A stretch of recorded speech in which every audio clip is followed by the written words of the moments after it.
Our late film at 11 o'clock tonight on BBC One stars Rod Steiger as the illustrated man whose completely tattooed body tells a terrifying tale of the supernatural. It's based on the story by science fiction writer Ray Bradbury. Quiet, please. Quiet, please.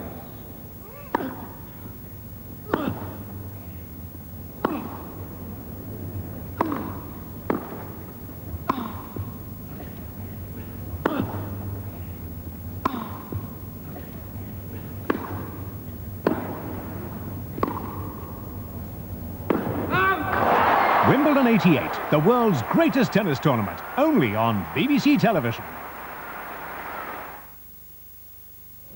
The King George V Gold Cup is the glittering prize at stake when we visit the Royal International Horse Show in 15 minutes on BBC One, and that's after the news and sport with Moira Stuart and David Icke.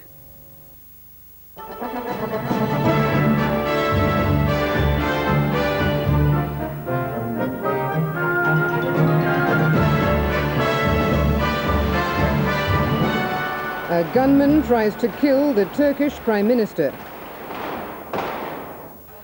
Turgut Özal survives with just a scratch. 20 people are injured. Prince Edward pays a flying visit to Northern Ireland and meets friends of the soldiers killed at Lisburn last Wednesday. And the goal which pushed the Republic of Ireland out of the European Championship. Good evening. Turkish police are questioning 50 people after an assassination attempt on the country's Prime Minister Turgut Özal. Those detained are believed to be associated with the gunman who fired at Mr. Özal during a political rally in the capital, Ankara. Mr. Özal escaped with a grazed hand, and the gunman, who was overpowered by security guards, is being questioned by police. Adrian Foreman reports from Ankara. Mr. Özal was giving his opening speech to his party congress in front of about 5,000 people. Suddenly, from behind a line of photographers, a lone gunman fired 2 shots. Mr. Özal dived for cover behind the podium, but the shooting continued, and security men also opened fire.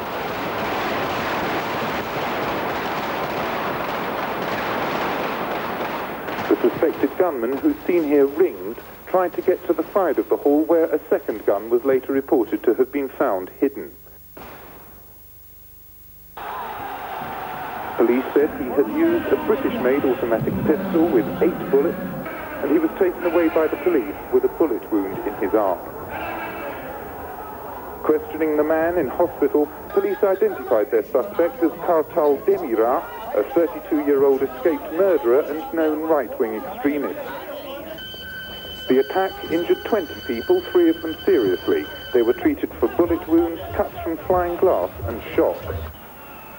Undeterred by the drama, but apparently wounded himself, Mr. Özal meanwhile resumed his conference address with the words, "Our lives belong to Allah, only He can take them away."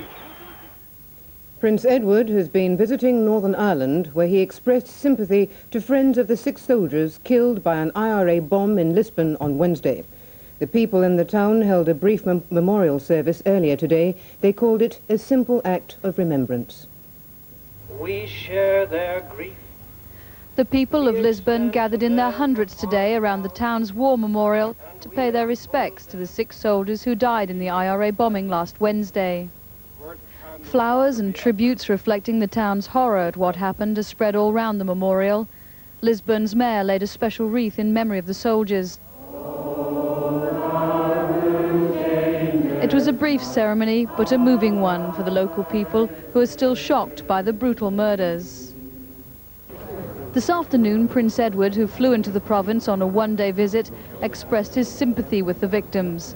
The Prince was at Hillsborough Castle to see work done by people on the Duke of Edinburgh award scheme. A special meeting, though, was arranged with representatives from Lisburn, including the mayor and friends and family of those who were killed or injured. Throughout the day, shoppers in Lisburn have been taking the time to lay flowers at the scene of the bombing, each person with their own special tribute. There are at least 400 bouquets at the moment, and more are arriving all the time. The MP's mission to Tehran, setting off tomorrow, is to create better Anglo-Iranian relations and not to negotiate freedom for British hostages in Lebanon. A statement tonight from the Archbishop of Canterbury's office made that very clear, as had members of the British delegation earlier in the day. But the release of Terry Waite, John McCarthy and Brian Keane is the long-term objective, as the Archbishop's spokesman said last night. And relatives and friends of all three hostages have welcomed this new initiative. David Shookman reports.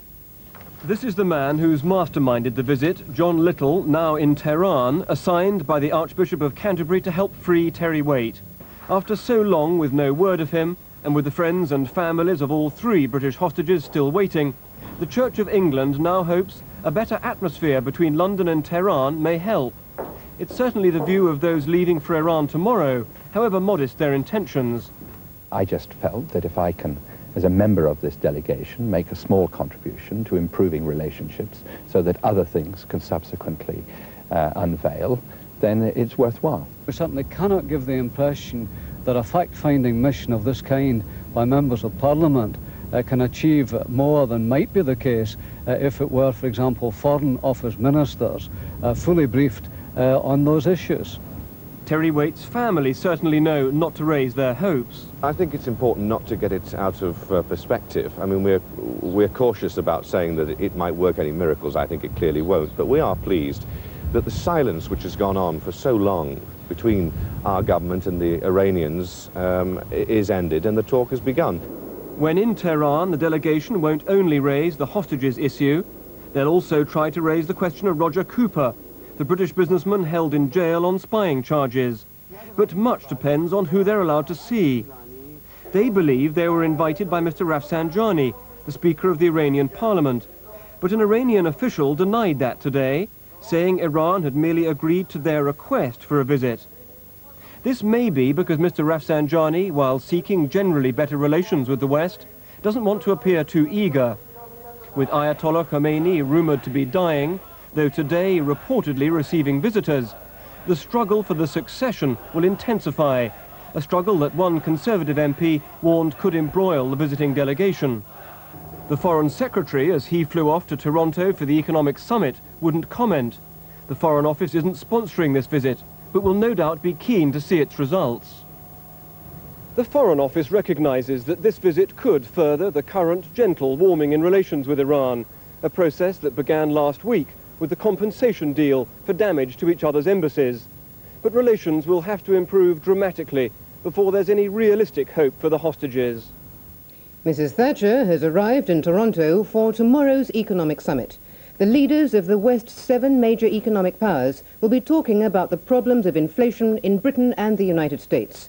But their discussions will also cover terrorism, third world debts, and how to control the spread of AIDS. Reporting from Toronto, Martin Bell.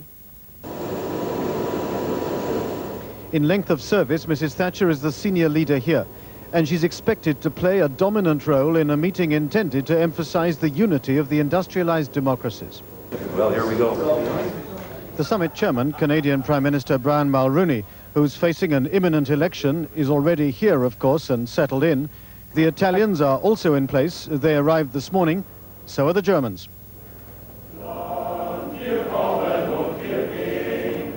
Chancellor Helmut Kohl of West Germany was in a Canadian town with strong German traditions. It used to be called Berlin. It's now called Kitchener. Mr. Reagan is not yet here, but his is a diminishing influence anyway. For this is his last economic summit, just as the previous one held in Canada 7 years ago was his first. Then a determined attempt was made to make the proceedings less formal. But these summits have become institutionalized. This time, $2 million have been spent just on turning a car park into a Canadian garden. The summits have their own momentum and, according to Mr. Mulroney, a usefulness too. It's sort of like Prime Minister Churchill's comment about democracy. These summits have their problems, but of all the other institutions contemplated, what would you do without it? Without it, there wouldn't be this showcase for Canada, including even a Canadian beaver, which spends its days in the conference centre and its nights in the same hotel as Mrs. Thatcher. Tomorrow, the diplomacy takes over.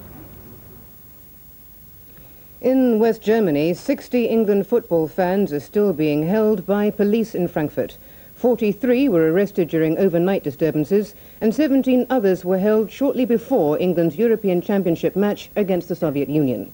But so far, there are no reports of trouble in the city tonight.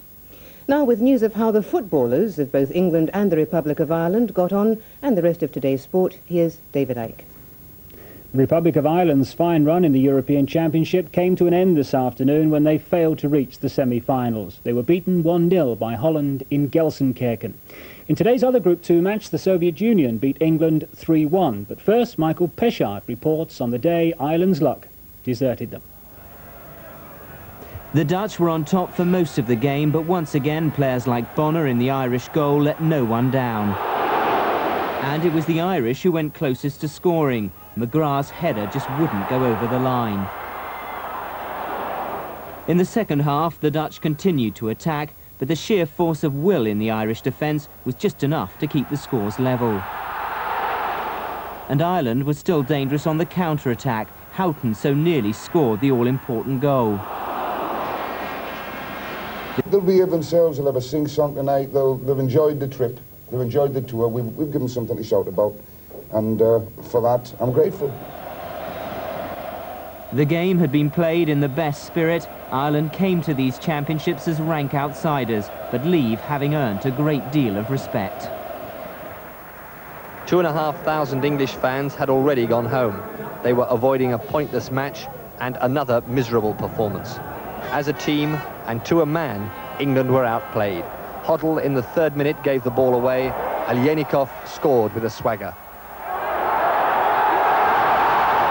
The Soviet Union might have been 4 up inside 15 minutes. That they weren't was due to poor finishing and English good luck. But moments later, Hoddle made up for his earlier mistake.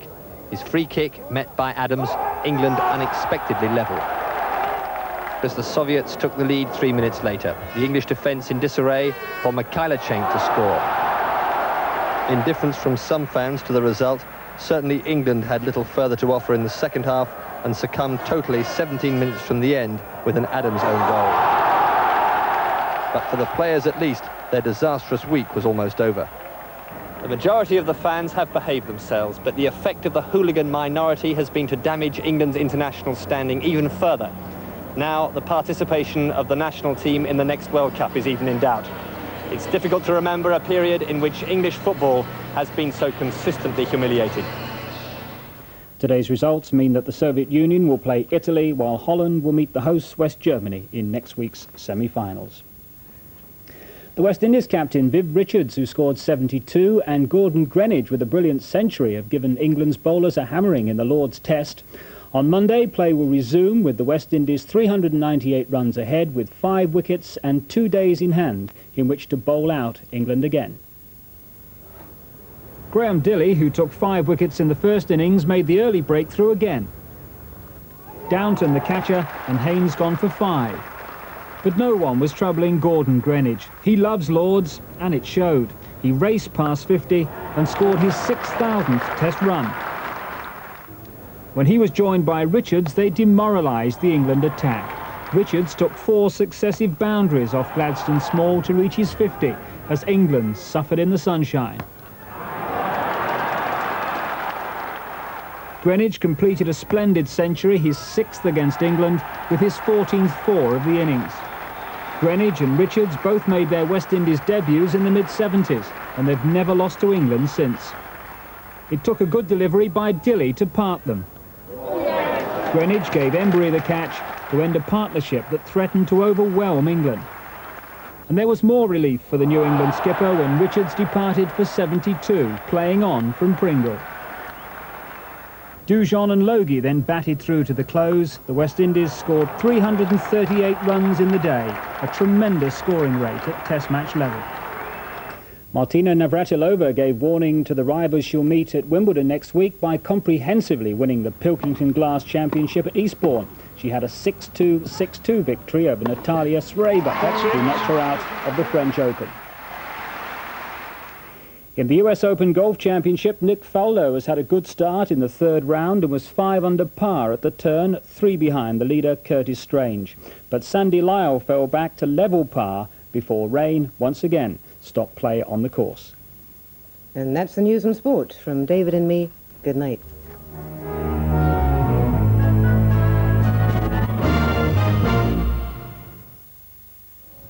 The later part of this evening on BBC Two is devoted to those sports, with coverage of the US Open Golf Championship, highlights of the third day's play and the second test from Lord's, and international tennis with highlights of the ladies' final from Eastbourne. That's a late evening of sport beginning at 10:45 on BBC Two. Good evening to you. With not so much cloud around and lighter winds tomorrow, I think many of us can look forward to a somewhat warmer day. And I think this dry weather is going to be with us for some considerable time, because the area of high pressure isn't going to move. The area of low pressure down on the continent, they're not going to move either, and that gave some pretty vicious thunderstorms along the French Riviera today. You can see there's still some cloud lurking in the North Sea, but I don't think that's going to affect us quite as much as it has done recently. A little bit of cloud around, though, overnight, more particularly in northwest Scotland, where it'll give 1 or 2 spots of light rain and drizzle, and perhaps just a patch or two of mist and fog for a short while right at the very end of the night. Tomorrow, I think, by and large, will be a dry day. Most places having a good deal of sunshine. Again, though, that northwestern part of Scotland having a fair bit of cloud and 1 or 2 spots of rain. I think also there might be rather a lot of cloud around in some of those northwestern areas, that's southwest Scotland, Northern Ireland and North Wales. But even there, the cloud will break from time to time to give you a little bit of sunshine, and even in other areas, incidentally, it may cloud over every now and again. Now, it's on the chilly side, that sea. Here's a cold finger down over the North Sea, some cold fingers over the Irish Sea as well. So although most places will have quite a warm day tomorrow, with the temperature up about 22 or 23 degrees Celsius, anywhere where you get a breeze off the sea obviously will be a little bit cooler. Heart of the Matter returns to BBC One tomorrow with a new series. This week, Joan Bakewell visits Andersonstown, where violence erupted at the burial of IRA members killed in Gibraltar. How have the killings here in Milltown Cemetery, Belfast, and the murder of 2 British soldiers just down the road affected the people of the parish of St Agnes? Heart of the Matter talks to them, and to Father Tom Toner, who still resolutely preaches non-violence. A new series of Heart of the Matter starts tomorrow at 10:05 on BBC One. Now it's the excitement of the King George V Gold Cup, and David Vine introduces the contenders for this famous trophy at the Royal International Horse Show in Birmingham.